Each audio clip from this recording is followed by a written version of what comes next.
Sekarang masih enggak.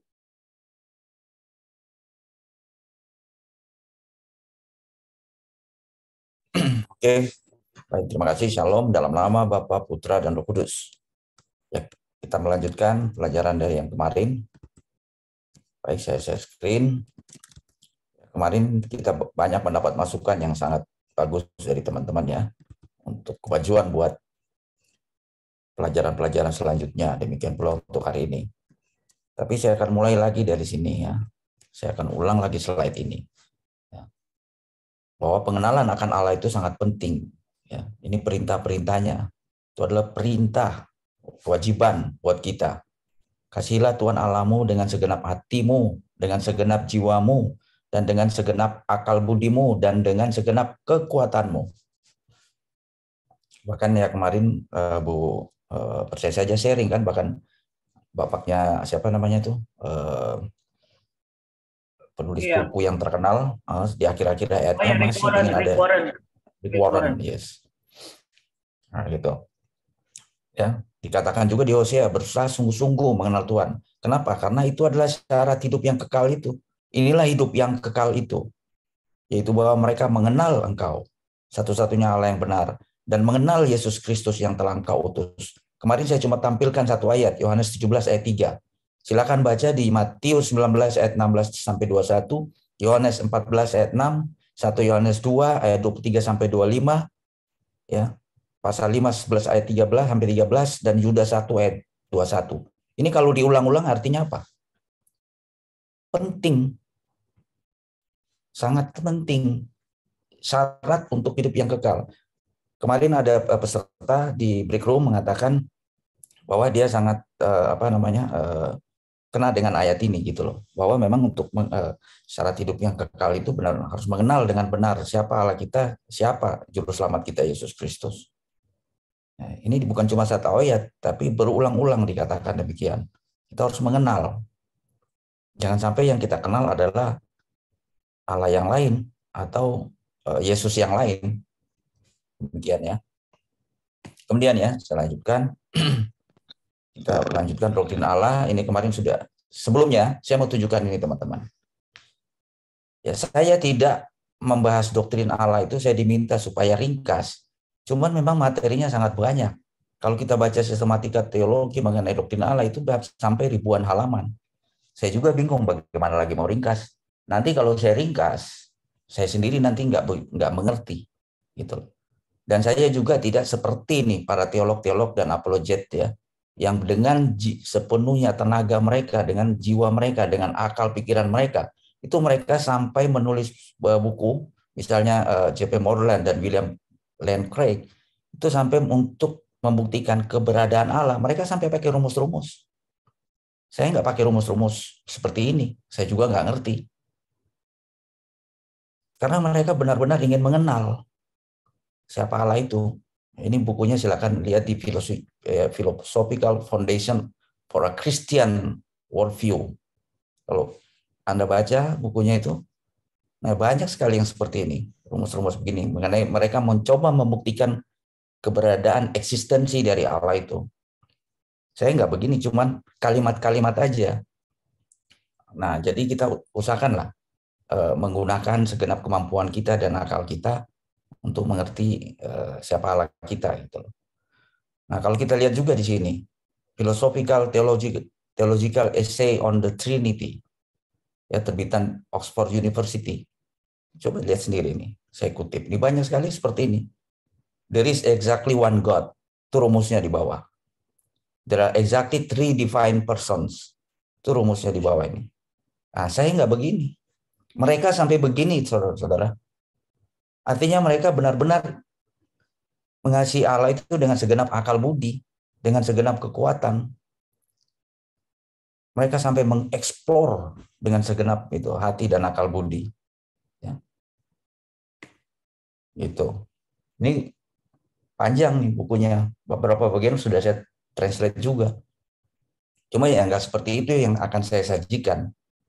Gitu. Tapi ini bukti bahwa mereka sungguh-sungguh. Dan bukan cuma hanya menulis buku. Nah, William Craig Lane, dia turun ke lapangan. Dia debat dengan Sabir Ali. Silakan Google di YouTube ya, bagaimana filsuf tadi penulis buku ini William Craig debat dengan Sabir Ali. Dia menulis buku ini ya. Salah satu dia narasumber di sini.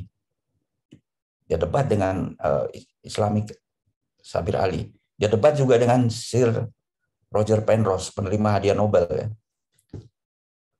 Black Hole, seorang agnostik mengenai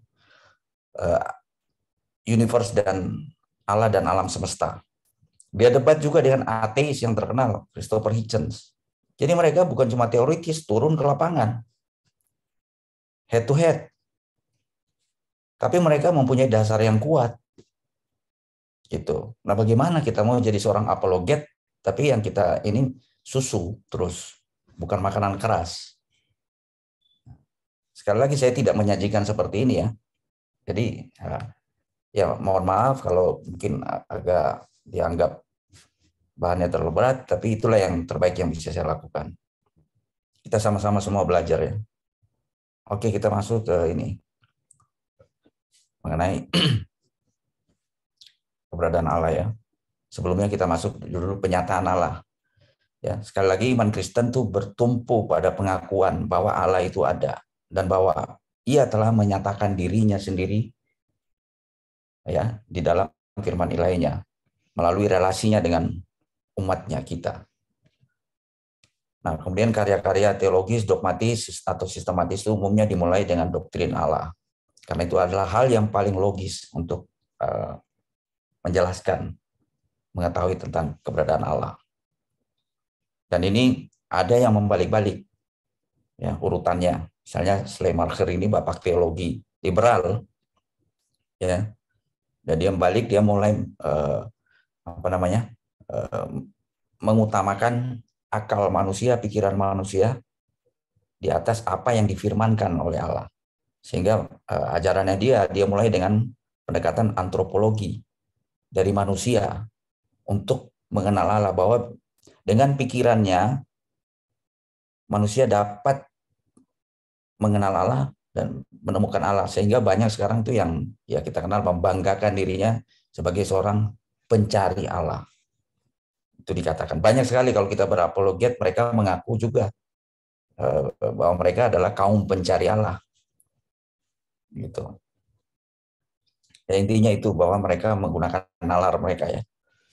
Sehingga yang diajarkan tadi mulai dari antropologis daripada teologis. Ya, mereka mulai dari doktrin manusia. Nah, makanya kenapa penting kita mulai harus dari doktrin Allah. Gitu. Latar belakangnya seperti itu. Bahkan juga ada misalnya teologi Rislian, ya, dia fokus hanya kepada ide kerajaan Allah sebagai konsep teologi yang sentral dan mengendalikan segalanya. Nah, ini juga kurang tepat karena kita harus melihat secara keseluruhan gitu. Mengenai ide kerajaan Allah, mengenai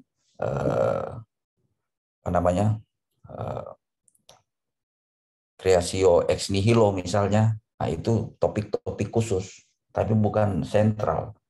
Alkitab tuh dari Kejadian sampai Wahyu, begitu kita melihatnya. Oke. Artinya tidak ada yang utama. Semua Alkitab dari Kejadian itu dari Kejadian 1. Pasal 1 sampai ayat terakhir di Wahyu, itu semua penting. Dan dikatakan ya, nggak boleh ada yang menambah-nambahi dan nggak boleh ada yang mengurang-urangi. Siapa yang menambah-tambahkan untuk ditambah-tambahkan, siapa yang mengurang-urangi berkatnya akan dikurangi. Jadi semua penting. Kita harus bahas. Nah, ini penyataan Allah itu ya. Kalau tidak dinyatakan ya, nah kita akan bisa seperti Daud. Dan kita akan mengaku seperti Daud ya. Seperti Yesaya, seperti Paulus, ya, seperti Musa. Bahwa ada hal-hal, Musa mengatakan ada hal-hal tersembunyi bagi Tuhan Allah kita, tapi ada hal-hal yang dinyatakan. Nah, itulah yang harus kita mengenal, mempelajari dengan sungguh-sungguh. Ya. Dan Allah kita adalah Allah yang luar biasa, Allah yang ajaib, Allah yang penuh dengan misteri. Karena itu adalah bagian dari sifat Allah, atribut Allah. Sehingga Daud berkata, besarlah Tuhan kita dan berlimpah kekuatan kebijaksanaannya tak terhingga. Demikian pula Yesaya ya, memiliki pengakuan. Dan Paulus dalam doksologinya yang sangat indah ya, dia berkata, oh alangkah dalamnya kekayaan hikmat dan pengetahuan Allah. Sungguh tak terselidiki keputusan-keputusannya dan sungguh tak terselami jalan-jalannya.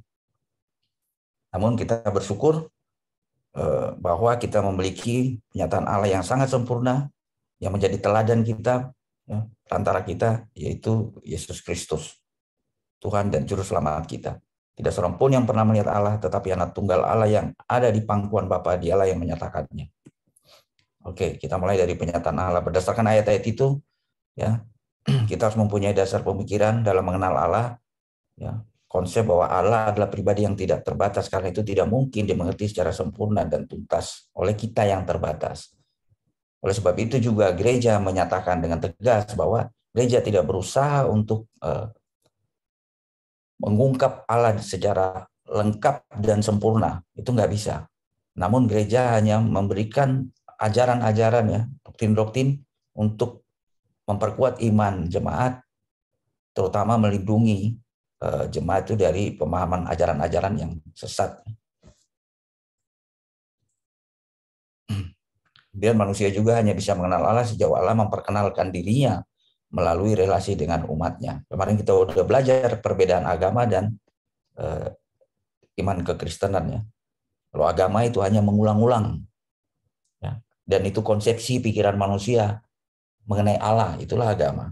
Tapi kalau kekristenan bukan, Allah yang menyatakan dirinya, berelasi dengan kita. Makanya hubungan pribadi kita juga dengan Allah sangat penting. Itulah yang dikehendaki oleh Allah, relasi pribadi. Nah, kita kenal juga Allah memperkenalkan dirinya itu melalui wahyu umum dan wahyu khusus. Dan Alkitab memberikan kesaksian tentang hakikat atau natur Allah. Nanti kita akan belajar ke depannya, sifat dan karya-karya Allah. Ini sebuah kutipan dari seorang Puritan, ya, William Ames. Dan kita mengetahui bagaimana orang-orang Puritan yang sangat, ya, sungguh-sungguh mereka mengenal Allah. Banyak sekali karya-karya dari kaum Puritan, ya. Hidup sederhana, mereka hidup sederhana, namun mereka menghasilkan karya-karya teologi yang sangat luar biasa, yang banyak sekali dipakai oleh gereja zaman sekarang, sampai zaman sekarang. Itu orang-orang Puritan. Salah satu tokohnya adalah William Ames. Dia juga mengakui bahwa tindakan pertama kekristenan berkaitan dengan hal-hal yang dikomunikasikan kepada kita dari Allah, yang dinyatakan kepada kita dari Allah. Yang lainnya menyangkut hal-hal yang kita serahkan kepada Allah. Jadi kalau ada hal-hal yang, ya, membuat kita belum mengerti, ya, kita dengan memiliki relasi pribadi dengan Allah, ya, kita minta, berdoa kepada Allah. Ini apa artinya, ya Tuhan? Saya tidak paham, saya tidak mengerti. Gitu. Tapi tentu kita membaca dulu firman Tuhan. Jangan belum membaca, dibalik kita langsung bertanya. Itu berarti kita nggak sungguh-sungguh mengenal Allah. Kita nggak segenap hati mau mengenal Allah. Firman Allah dulu dibaca, tidak ada apa yang kita tidak mengerti, baru kita bertanya. Oke, penyataan Allah ini dasar juga Alkitabnya, ya, di baik Perjanjian Baru, di Roma 1 ayat 19 maupun di Mazmur. Ya, kita kenal kategori pernyataan Allah itu. Ada pernyataan umum atau juga disebut dengan wahyu natural atau wahyu alamiah. Itu melalui alam semesta, bisa dibaca di ayat-ayat ini saya sudah tampilkan. Kemudian melalui sejarah umat manusia juga ayat-ayatnya bisa nanti dilihat sendiri. Hati nurani manusia, ya, Pengkhotbah, dan di kitab Roma. Kemudian ada yang kita kenal dengan wahyu khusus atau wahyu supernatural atau wahyu ilahi. Apapun istilahnya, ya sekiranya seperti itulah. Nyataan khusus, special revelation kalau bahasa Inggrisnya. Nah, itu berupa tindakan ajaib. Kita percaya adanya mujizat, ya. Kita percaya adanya visi, karunia, nubuat. Ini ayat-ayatnya melalui penglihatan atau mimpi. Ini ayat-ayatnya, ya, teofani, ya, baik di Perjanjian Lama maupun di Perjanjian Baru. Juga Alkitab adalah saksi nyata dari penyataan Allah, dan puncak pewahyuan Allah itu kita akui adalah Yesus Kristus. Tidak ada seorang pun yang melihat Allah, namun anak tunggal Bapa, dialah yang menyatakannya. Puncak penyataannya adalah Yesus Kristus. Oke, ini sedikit supaya kita bisa mengerti kenapa ada pembagian seperti ini, juga ada sejarahnya gitu. Ya, kalau kita selalu menggunakan etimologi apa arti wahyu misalnya. Kalau bahasa Inggrisnya revelation itu dari bahasa Latin revelatio yang berarti itu menunjukkan penyataan, penyingkapan atau pengungkapan. Apapun arti bahasa yang kita pakai silakan aja. Saya pakai istilah penyataan ya. Karena Yohanes 1 ayat 18 tidak seorang pun yang pernah melihat Allah, tetapi anak tunggal Allah yang ada di pangkuan Bapa, dialah yang menyatakannya.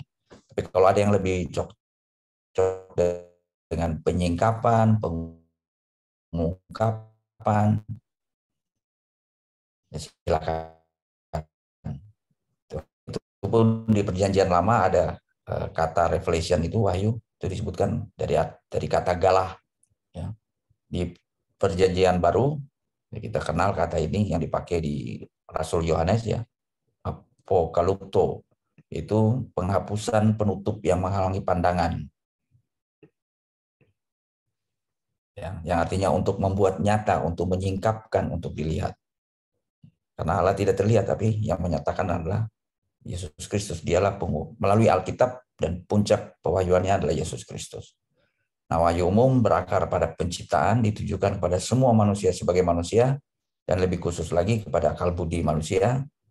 Ya, seperti misalnya di Mazmur tadi dikatakan ya, kalau kita baca ya, di Mazmur 8 ayat 2 ini dan 19 ayat 17, langit menceritakan kemuliaan Allah.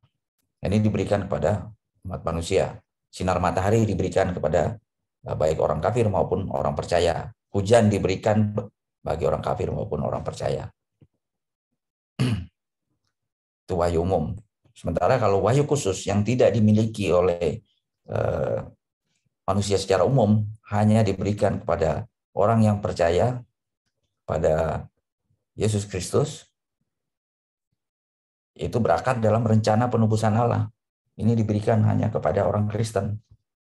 Gitu. Dan kita harus pahami bahwa rencana Allah melalui wahyu khusus ini bukan diberikan pada saat Yesus lahir 2000 tahun yang lalu, namun sudah ada dalam pikiran rencana kekal Allah sejak awal.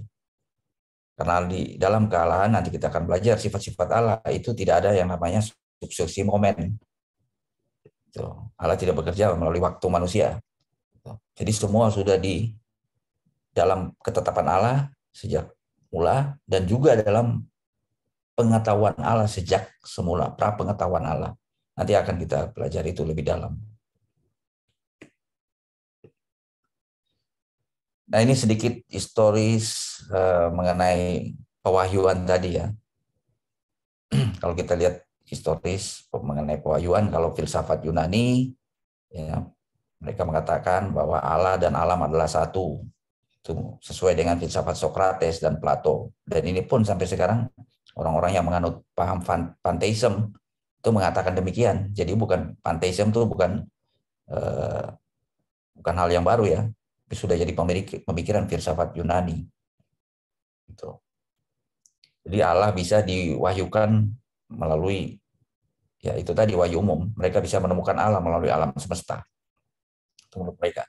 Dan di era Kristen sampai abad ke-17 di bawah pengaruh Semitik dan kekristenan itu tetap dibuat perbedaan antara wahyu Allah atau dalam alam dan wahyu khusus ya, yang akhirnya diwujudkan dalam kitab suci. Ini bertahan 600 tahun tanpa dipertanyakan secara serius.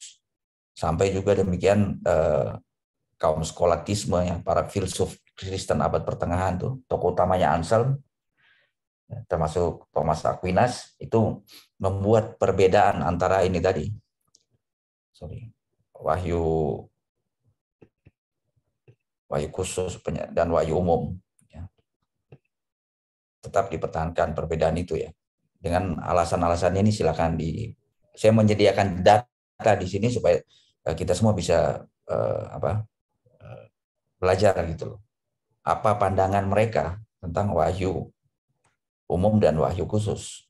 Nah, ini mereka membuat pembagian itu. Dan ini dasar-dasar pemikiran mereka ya.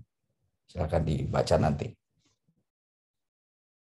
Nah, intinya juga kalau kita baca di sini menurut para skolatisme itu wahyu khusus itu hanya bisa dimengerti dengan iman, diterima dengan iman. Gitu. Banyak sekali kita tahu di Alkitab memang ya konsep kristologis mengenai pribadi Yesus, hakikat Yesus, mengenai Trinitas, eskatologi, itu kan sulit dibuktikan secara rasional. Hanya bisa diterima dengan iman. Bahkan ditambahkan lagi dengan iman yang kekanak-kanakan. Makanya Yesus berkata, jika engkau tidak seperti anak-anak ini, kau tidak bisa masuk dalam kerajaan sorga. Terlalu banyak nanya itu loh, bahasa kasarnya gitu. Kita harus menerima dengan iman kanak-kanak. Nah, dan menurut mereka setelah kita menerima dengan iman, ya baru kita menggunakan akal rasional kita untuk bisa mendapat pemahaman mengenai wahyu-wahyu umum itu para kaum skolatis. Ini kita lihat juga pandangan Thomas Aquinas ya. Kita bisa baca di sini, ya sedikit berbeda dengan rekan-rekan dia di kaum skolatisme, namun tetap dia membuat pembagian itu antara wahyu umum dan wahyu khusus. Ini berbicara sedikit historis ya. Jadi nggak sekedar saya tulis di sini, oh ada penyataan umum, ada wahyu khusus dan wahyu umum, dasarnya mana? Gitu loh. Apa ini karangan? Kan gitu. Itu ada sejarahnya. Gitu. Nah, sementara para kaum reformator itu menolak dualisme kaum skolastik yang tadi. Mereka lebih mengarahkan diri pada sintesis perpaduan dari wahyu Allah tadi, umum dan khusus yang rangkap dua. Gitu. Mereka tidak percaya kemampuan akal budi manusia untuk membangun suatu sistem teologi ilmiah atas dasar wahyu alamiah yang murni dan sederhana. Karena pandangan mereka itu sangat kental tentang dosa asal ya. Bahwa dosa asal itu udah merusak pemahaman manusia, merusak pemikiran akal budi manusia. Sehingga kita nggak bisa memahami Allah itu mengandalkan akal pikiran kita. Dikaburkan, sudah redup pemahaman itu. Allah udah sulit dimengerti, studi terbaca itulah. Jadi apa yang harus dilakukan? Ya, jadi harus melalui menurut para reformator itu harus melalui kelahiran kembali dan pengudusan. Setelah kita mengalami kelahiran kembali dan pengudusan, barulah kita memiliki pengetahuan yang benar tentang Allah. Barulah kita bisa mengerti itu wahyu khusus dan wahyu umum itu. Tanpa kelahiran baru dan pengudusan kita tidak akan bisa mengerti. Ya, misalnya ayat di Alkitab seperti kata Paulus, tulisan mematikan namun roh menghidupkan. Gitu. Siapakah yang menyelidiki roh Allah selain roh Allah sendiri, dan siapakah yang menyelidiki roh manusia selain roh manusia sendiri? Seperti itu kan dasarnya para reformator. Ya, namun kalau kita lihat sejarahnya, nah setelah pasca reformator, nah ini berubah lagi nih. Nah ini sampai sekarang banyak yang dianut oleh para teolog-teolog liberal gitu. Nah mereka karena ini ya, kita tahu zaman Renaissance, zaman pencerahan yang terjadi di Eropa ya, rasionalisme dan deisme itu melanda Eropa. Nah, wahyu alamiah itu ditinggikan dan mengorbankan wahyu supernatural. Dalam arti ya mereka meninggikan akal budi manusia. Mengenai wahyu supernatural, kitab suci, itu cuman karangan manusia. Mengenai nubuat mereka nggak percaya, mengenai mujizat mereka nggak percaya. Semua harus bisa diterangkan dengan akal budi. Nah itu kurang lebih seperti itu. Mereka menolak lah otoritas kitab suci dan mengandalkan akal mereka. Nah dan mereka mendapat dasar teologi dari si Schleiermacher itu. Dialah bapak teologi liberal. Dan itu mempengaruhi sampai sekarang ya. Kalau kita lihat sekarang zaman naturalisme, zaman humanisme subur kan di negara-negara barat sana. Gitu.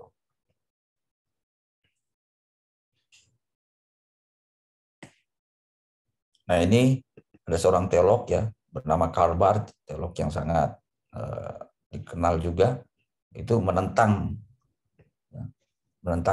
pemikiran-pemikiran dari teolog liberal itu.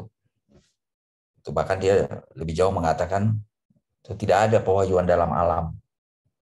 Itu. Ya, dia mengatakan dengan tegas ya, Yesus Kristus adalah wahyu Allah dan hanya orang yang mengenal Yesus Kristus yang mengetahui apapun tentang wahyu. Gitu. Dia lebih tegas lagi. Dia lebih ya istilahnya apa ya? Lebih ekstrim lah. Gitu. Dan dia lebih lanjut dia katakan Alkitab adalah saksi dan tanda dari wahyu Allah. Nah, ini juga lebih lanjut dia katakan bahwa pemberitaan Injil ya, meskipun dalam pengertian yang lebih rendah itu termasuk wahyu Allah. Itu kita, kalau saya sih mengaminkan gitu. Ya. Dan demikian juga itu harus melalui karya khusus dari Roh Kudus. Nah, ini sesuai ya dengan para reformator bahwa eh, hanya karya Roh Kudus lah yang kita bisa, melalui karya Roh Kudus kita bisa mengerti wahyu khusus itu. Kita bisa mengerti inkarnasi, penebusan, ya, kebangkitan dan kemuliaan Yesus Kristus yang naik ke surga ya. Hanya melalui karya Roh Kudus. Ya, sehingga setelah ini pembahasan ini kita bisa bersama dengan Paulus bisa berkata, karena aku tahu kepada siapa aku percaya dan aku yakin bahwa dia berkuasa. Amin. Oke.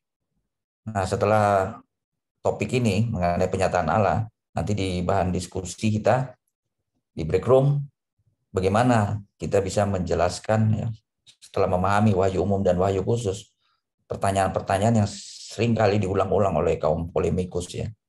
Apa yang terjadi dengan orang-orang non-Israel yang hidup sebelum Yesus Kristus datang ke dunia? Mereka tidak diberi hukum Taurat seperti orang Israel, gitu. Bahkan mungkin mereka tidak tahu hukum Nuh, gitu. Nah, apakah mereka yang tidak mengenal hukum Taurat, hukum Nuh, punya peluang untuk mendapatkan keselamatan? Nah, kalau silakan jawab, dalilnya di mana? Gitu. Silakan diskusi maksudnya. Dan kemudian apakah wahyu umum cukup untuk keselamatan manusia? Nah, ini pertanyaan juga yang relevan sampai sekarang. Bagaimana jika ada orang-orang ya yang hidup ya di tempat terpencil kayak misalnya hutan Amazon, mereka tidak pernah mendengar Injil kabar baik, namun mereka secara moral baik, berperilaku baik, gitu. Apakah mereka mendapat peluang keselamatan? Gitu. Dalilnya di mana? Makanya nanti ayat-ayat di wahyu umum dan wahyu khusus itu dipahami, terutama wahyu khusus. Nah, ini juga bagaimana tanggapan kita ya soal paham universalisme yang ada sekarang ya, yang mengatakan semua orang yang berbuat baik, termasuk ateis sekalipun akan diselamatkan. Oke.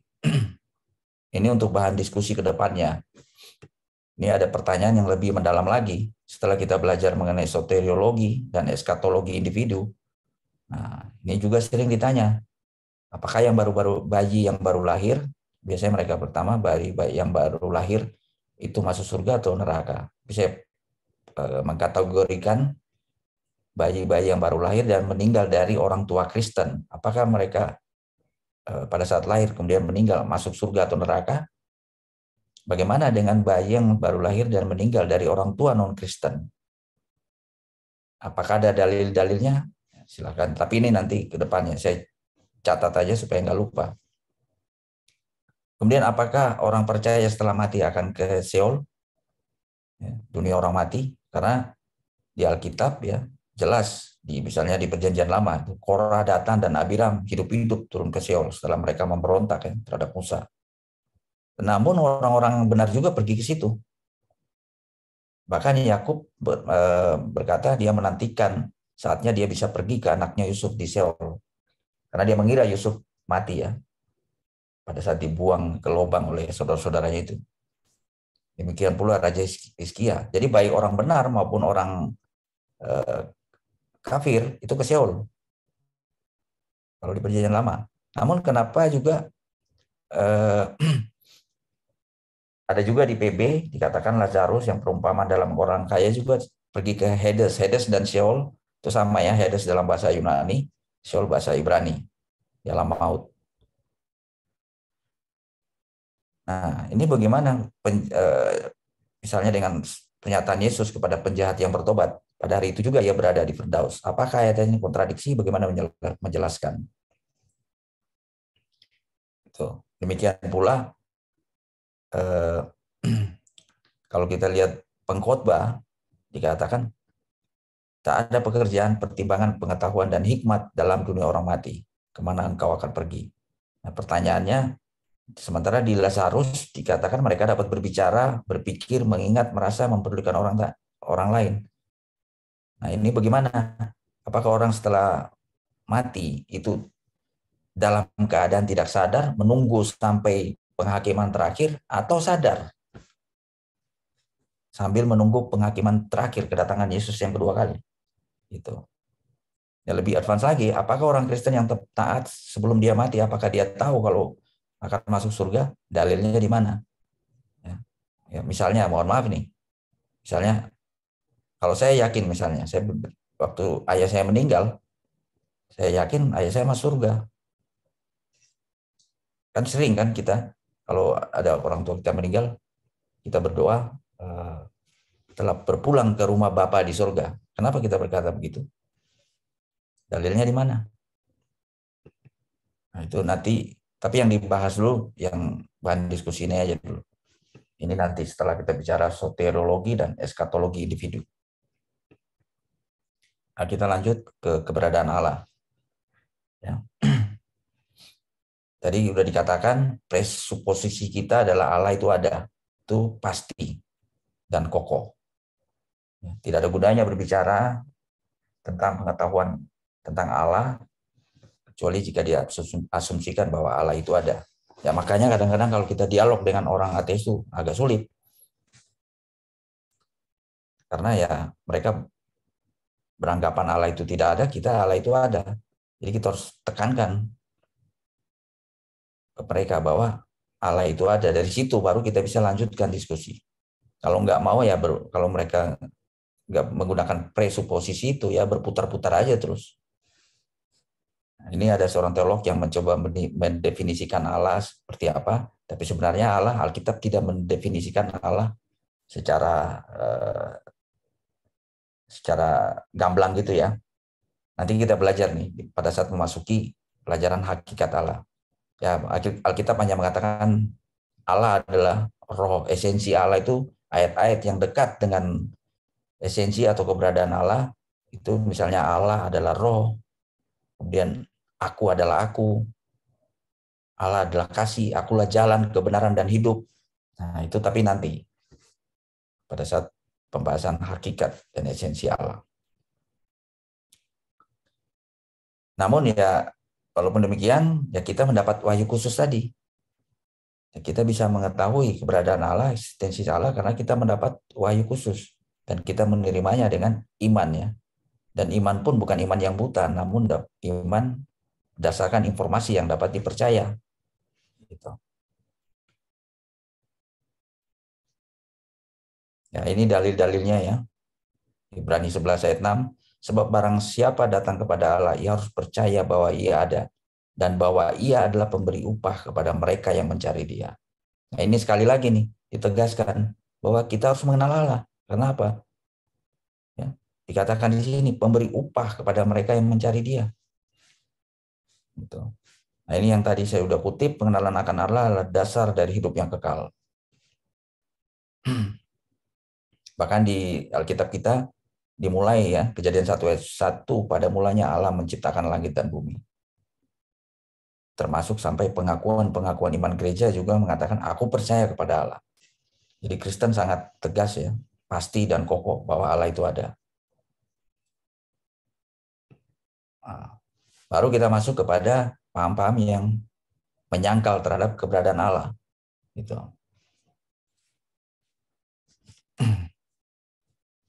Walaupun ya kalau kita nanti kita bahas juga lebih detail di sesi pengetahuan akan Allah, sebenarnya itu ada bawaan dasar bagi semua manusia bahwa Allah itu ada. Kenapa? Karena di Kejadian 1 ayat 26, marilah kita menjadikan manusia seperti gambar dan rupa kita. Gambar Allah itu walaupun rusak oleh dosa, namun tidak hilang. Nah, itu dalam penelitian historikal, etnologis, itu bahwa disimpulkan bahwa ada pengetahuan bawaan tentang Allah. Dan agama kepercayaan mula-mula umat manusia adalah monoteis. Nah, itu kita akan bahas nanti. Tapi di sini kita akan bahas dulu paham-paham yang menyangkal terhadap keberadaan Allah. Yang pertama misalnya kita bahas mengenai ateisme, ya, yang mengatakan Allah itu tidak ada. Ini dibagi golongan ateis praktis dan ateis teoritis. Ya, ini bisa dilihat definisinya. Gitu. Nah, ini tadi yang saya katakan ya. Jadi ada yang namanya semen religionis atau benih agama, benih kepercayaan tentang keberadaan Allah yang ditanamkan dalam diri setiap manusia karena penciptaannya menurut gambar Allah. Maka dapat diasumsikan bahwa sebenarnya tidak ada seorang pun yang terlahir sebagai ateis. Ateis pun kalau kita lihat katanya kan ateis, antiteis gitu. Jadi bukannya mereka sebenarnya dari kata ini bukan berarti mereka tidak percaya, mereka tidak menolak Allah, tidak mau ada Allah dalam hidupnya. Gitu kira-kira. Tapi dalam hati terdalamnya kalau kita kejar, ya pasti mereka mengakui adalah ada sang pencipta itu. Nah, ini juga diakui dalam Alkitab ya. Dalam kitab suci kita bahwa memang ada orang-orang yang tidak mau mengenal Allah ya. Misalnya di Hosea 4 ayat 6, umatku binasa karena tidak mengenal Allah. Karena engkau yang menolak pengenalan itu. Sekali lagi ya, pengenalan akan Allah itu penting. Di Mazmur juga demikian dikatakan. Dan bahkan di Perjanjian Baru, Paulus mengingatkan jemaat Efesus, mereka sebelumnya itu tanpa Allah. Gitu. Kita lanjut. Nah, ini tadi pembagian ateis ya. Tadi ada ateis praktis, ada ateis teoritis, dan ateis teoritis pun terbagi-bagi. Ada yang namanya ateisme dogmatis, yang dengan tegas menyangkal bahwa ada esensi atau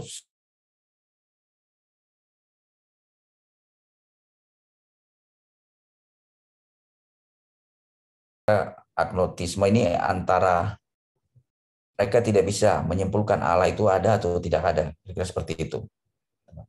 Namun ateis yang sejati adalah ateis dogmatis yang membuat pernyataan positif bahwa tidak ada Allah.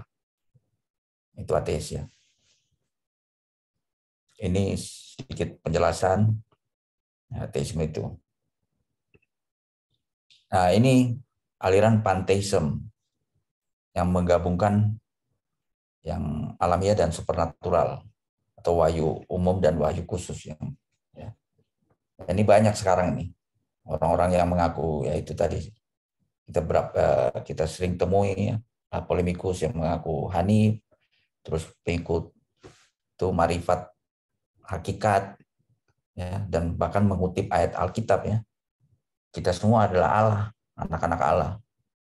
Kita bagian dari Allah. Kemudian dikatakan juga mengutip Yohanes 1 itu Yohanes 17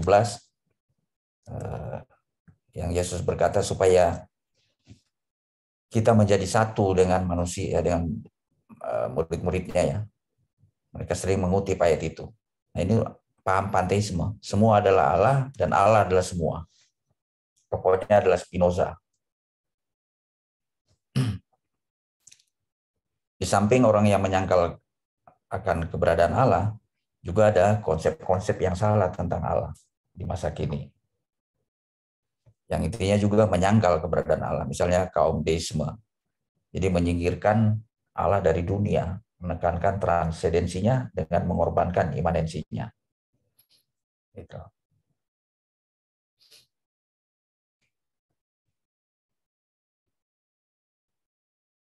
Ini definisinya, silakan teman-teman baca sendiri ya.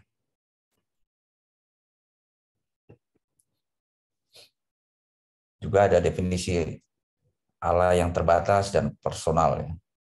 Membatasi Allah. Dan hanya membuat atribut moral menjadi yang tertinggi. Ya tetap menyangkal, misalnya menyangkal tentang mujizat, membuat, ya termasuk menyangkal kitab suci. Intinya gitu. Nah ini juga yang zaman modern ini ada teologi liberal modern yang menganggap Allahnya sebagai simbol. Misalnya Bapak positivisme yang terkenal Comte ya. Ya, dia mempersonifikasikan tatanan sosial umat manusia dan memuja personifikasi ini. Sekali lagi ya, meninggikan kemanusiaan. Dan sebenarnya ini nanti kita lihat teorinya akan dibantah ya. Nah, sekarang kita ajukan bukti-bukti rasional bagi keberadaan Allah. Ya tentu berdasarkan kita orang Kristen ya, berdasarkan Alkitab ya. Ya sedikit juga memakai pemahaman filosofis ya. Oke, bukti-bukti rasional bagi keberadaan Allah. Yang pertama ya dulu argumen ontologis. Ya kemarin ada yang nanya apa istilah ontologis ini. Itu. Ya ontologis itu berbicara tentang apa istilahnya dalam tanda petik psikologis Allah. Gitu. Jadi Allah sebelum dia menyatakan diri melalui inkarnasi Yesus Kristus itu berbicara mengenai hakikat Allah, berbicara mengenai esensi Allah. Itu ya, ontologis, yang dimaksud dengan ontologis. Itu. Nah ini bapak-bapak gereja, tokoh teolog-teolog kita, mulai dari zaman Bapak Gereja Agustinus, kemudian zaman skolastik, Anselm, Descartes, Samuel Clarke, dan lain-lain, yaitu mengajukan argumen-argumen ini untuk menyangkal para ateis, agnostik, dan panteisme itu. Mereka mengajukan ya argumen-argumen. Misalnya Agustinus statementnya yang cukup kita harus baca pelan-pelan, bahwa Allah itu lebih sungguh-sungguh dipikirkan daripada yang digambarkan dan lebih sungguh-sungguh nyata daripada yang dipikirkan. Keberadaan Allah lebih nyata daripada konsepsi kita tentang dia bagi pikiran kita sendiri. Nah ini kita akan belajar lebih lanjut mengenai ini pada saat dikatakan Allah adalah roh. Esensi Allah adalah roh itu seperti apa? Gitu. Bahwa roh yang rohani itu sebenarnya lebih nyata daripada yang materi. Kira-kira seperti itulah, teman-teman. Itu untuk menyangkal ya para ateisme. Kan mereka selalu berpikir materialistik. Pokoknya harus yang bisa dilihat, yang bisa dijelaskan. Nah itu yang mereka percayai. Padahal mereka nggak percaya yang spiritual gitulah, yang tidak terlihat. Nah, kita harus bantah melalui argumen ontologis bahwa justru yang yang tidak kelihatan itu lebih besar, lebih nyata daripada apa yang itu nanti sebenarnya. Tapi saya kasih sedikit ya. Allah adalah roh. Itu lebih nyata daripada. Makanya Paulus berkata, hal-hal yang kelihatan tercipta dari hal-hal yang tidak kelihatan. Terus Paulus juga mengatakan, aku mengarahkan pandanganku kepada hal-hal yang tidak kelihatan. Karena hal-hal yang kelihatan adalah sementara, hal-hal yang tidak kelihatan adalah kekal. Itu kan dikatakan Paulus. Nah, gitu teman-teman. Kalau berbicara argumen ontologis. Roh lebih besar daripada jasmani. Itu. Karya-karya Alexander Agung sampai sekarang orang dikenal orang daripada jasadnya yang udah jadi kembali kepada debu. Jadi lebih nyata namanya Alexander Agung, lebih nyata tulisan-tulisan mengenai Alexander Agung, lebih nyata kita membayangkan jiwanya sekarang ada di mana daripada kuburannya yang kita nggak tahu di mana. terus tubuhnya udah jadi debu, gitu. Jadi membantah ya kaum ateis gitu. Ya ini seorang ini tadi Anselm, teolog, itu mengajukan argumen yang sangat kuat untuk membantah para ateis itu ya, bahwa eksistensi yang sempurna itu harus ada, keharusan. Nah, ini argumen yang sangat kuat ya. Nah ini mungkin kalau ketemu orang-orang ateis kita bisa pakai ini untuk berargumen dengan mereka. Bahkan Hegel pun seorang yang agnostik memuji argumen ini sebagai argumen yang hebat untuk keberadaan Allah. Ya walaupun tetap aja dia menyangkal keberadaan Allah, tapi diakui argumen Anselm. Nah baru kita masuk ke sanggahan yang kedua, argumen kosmologis. Itu bahwa alam semesta ini pasti ada pencipta. Ini dalilnya Ibrani 3 ayat 4. Setiap rumah dibangun oleh seseorang, tetapi yang membangun segala sesuatu adalah Allah. Nanti kalau mau baca, teman-teman mau ingin baca argumen ontologis, argumen kosmologis, dan seterusnya, itu bisa dibaca lengkap di buku Evidence That Need a Verdict, karangan Josh McDowell. Saya tidak akan sajikan di sini, nanti panjangan. Gitu. Ya, bahkan ilmuwan-ilmuwan pun yang cerdas seperti Stephen Hawking dan lain sebagainya, Penrose yang kita lihat debat dengan William Craig, itu mereka mengakui ada kekuatan besar sebelum Big Bang itu ya. Mereka kan percaya Big Bang. Mereka bilang pada kondisi singularitas itu ada kekuatan besar walaupun mereka tidak mengakui itu adalah Allah. Tapi mereka katakan itu kekuatan besar, energi yang luar biasa. Nah, perdebatan-perdebatan ini ya mungkin Paulus kesal juga ya, udah terjadi di zaman Paulus, sehingga Paulus mengingatkan Timotius, hindarilah omongan yang kosong dan yang tidak suci, dan pertentangan-pertentangan yang berasal dari apa yang disebut pengetahuan. Jadi kita orang Kristen jangan terlalu juga ikut-ikutan ini, gitu, terlalu ikut-ikutan, terlalu banyak membaca itulah buku-buku ilmu pengetahuan, filsuf gitu, hanya inti-intinya aja lah. Karena juga kan orang-orang Kristen yang apa ilmuwan gitu ngakuin Big Bang dan seterusnya gitu, mengenai percaya kepada evolusi teistik gitu, bahwa dalam penciptaan itu ada evolusi karena ilmu pengetahuan tuh begini. Ya, ingat nih kata 1 Timotius, hindarilah omongan yang kosong, apa yang disebut pengetahuan. Ya kita tidak menentang sains karena itu adalah wahyu umum ya. Namun kita harus hati-hati, jangan berlebihan. Baru kemudian argumen teleologis. Nah ini kalau istilah di sains fine tune universe, bahwa alam semesta ini sangat teratur, segalanya itu teratur. Gitu. Artinya ada pribadi yang mengatur alam semesta ini. Kan kita percaya kan di Alkitab dikatakan Roh Kudus yang menopang alam semesta ini. Ya kalau nggak ada Roh Kudus mungkin udah planet-planet udah tabrak-tabrakan kali. Itu teratur sedemikian rupa sehingga jarak matahari dengan bumi persis agak jauh. Bumi akan membeku, terlalu dekat bumi akan terbakar. Bulan juga kalau terlalu jauh nggak ada lautan, terlalu dekat banjir. Jadi sangat presisi gitu loh. Jadi ada yang mengatur. Nah ini argumen yang sangat kuat. Ya. Kalau kita lihat ayat Alkitabnya di Mazmur 94 ayat 9.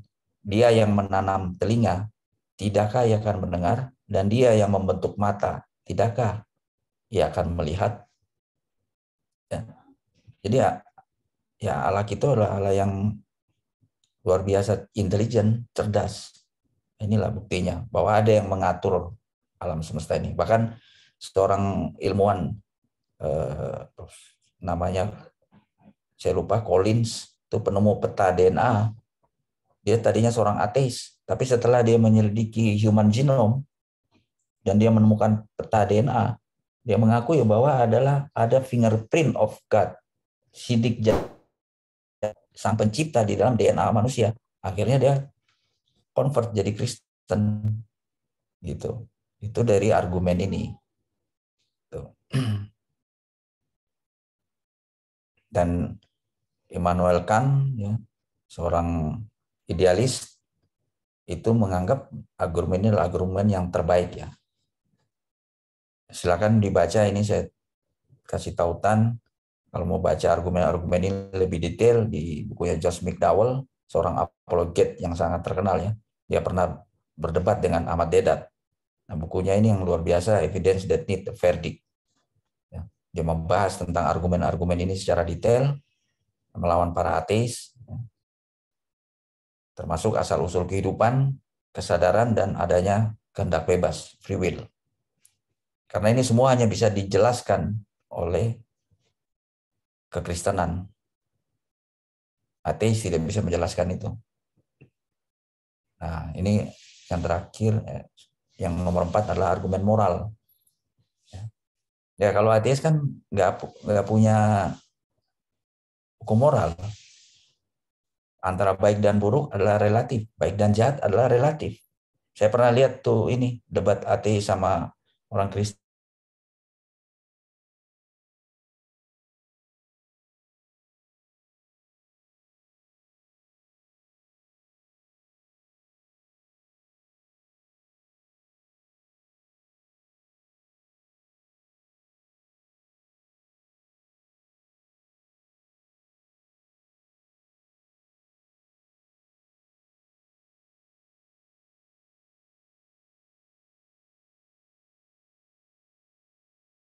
Lewis seorang ateis juga yang akhirnya C.S. Lewis yang akhirnya convert juga menjadi seorang Kristen ya, yang sangat luar biasa, yang membantah argumen dari Sam Harris itu. Silakan dibaca sendiri argumennya. Juga di buku tadi McDowell, Josh McDowell dijelaskan nih. Nah, ini terakhir argumen historis atau etnologis. Nah, ini saya cukup menguasai nih historis, dari bukti-bukti historis ya, mulai dari Perjanjian Lama, kitab Kejadian sampai Wahyu. Ya, kita itu memiliki bukti-bukti historis Alkitab. Apa yang dituliskan di Alkitab itu kita memiliki. Dan saya sudah pernah bawakan ya mengenai bukti-bukti historis Alkitab. Ini sangat kuat. Yang tadinya dianggap itu misalnya filsuf Immanuel Kant itu mendiskreditkan bukti-bukti historis. Tapi dengan banyaknya penemuan-penemuan arkeologi itu sekarang menjadi penting lagi. Gitu. Bahkan Josh McDowell ya di bukunya dia mengatakan kalau kita berapologet, yang terbaik itu menurut dia ya, seorang apologet yang sudah melakukan 250 kalian debat head to head, dan dia sudah melakukan ceramah ribuan kali di depan mahasiswa, dia mengatakan yang paling terbaik ya, di argumen historis adalah menjelaskan bukti-bukti kebangkitan Yesus Kristus. Itu menurut dia. Jadi kalau teman-teman ya bisa menggunakan saran dari apologet yang sudah terkenal, Profesor Josh McDowell. Kita harus lebih banyak berbicara tentang kebangkitan Yesus. Dan Paulus juga berkata, tanpa kebangkitan Yesus, iman kita akan menjadi iman yang sia-sia. Jangan juga, itu penting sekali itu, kebangkitan Yesus. Kita ajukan bukti-bukti historisnya. Dia akan menampakkan diri kepada para wanita, menampakkan diri kepada 12 rasul. Selanjutnya menampakkan diri kepada 500 orang. Itu. Dan ada bukti-bukti tulisan-tulisan inskripsi kuno terkait itu. Nanti kita pelajari mengenai ini, tapi itu penting mengenai kebangkitan. Kita terlalu sering bicara kelahiran, kemanusiaan, kehidupannya, pelayanannya, melupakan kebangkitan Yesus. Padahal itu sangat penting. Nah, ini juga etnologis ya. Etnologis yang tadi dikatakan bukti penelitian di seluruh suku-suku ya, umat manusia yang terpencil sekalipun, sampai di Amazon yang terpencil, itu ada bukti-bukti mereka percaya bawaan dasar keberadaan Allah. Itu yang dimaksud dengan argumen etnologis. Nah, ini bahan diskusi setelah ini di Bergrum. Bagaimana kita menjawab ateis yang berpandangan Allah tidak ada? Bagaimana menjawab agnostik yang menyangkal secara mutlak Allah itu ada, tapi menyatakan bahwa mereka tidak tahu apakah Allah itu ada atau tidak. Dan bahkan jika Allah itu ada, mereka tidak yakin bahwa mereka memiliki pengetahuan yang benar tentang Allah. Bagaimana menjawab kaum deisme yang menyingkirkan Allah dari dunia dan menekankan transendensinya dengan mengorbankan imanensinya?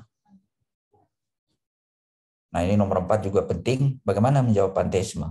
Menyamakan Allah dengan alam semesta. Allah itu segalanya, segalanya itu Allah.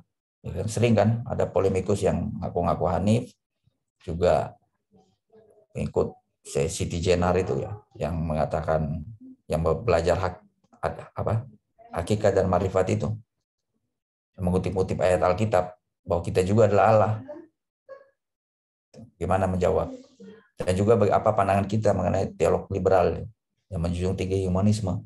Ya, kita tahu ya, ada gereja-gereja yang mengizinkan, mohon maaf ya, LGBT masuk dalam gereja. Ini bagaimana? Ya itu karena mereka mengesampingkan wahyu supernatural, wahyu khusus. Ya demikian untuk hari ini. Semoga menjadi berkat buat kita semua. Shalom. Kemuliaan hanya bagi Bapa, Putra, dan Roh Kudus. Amin.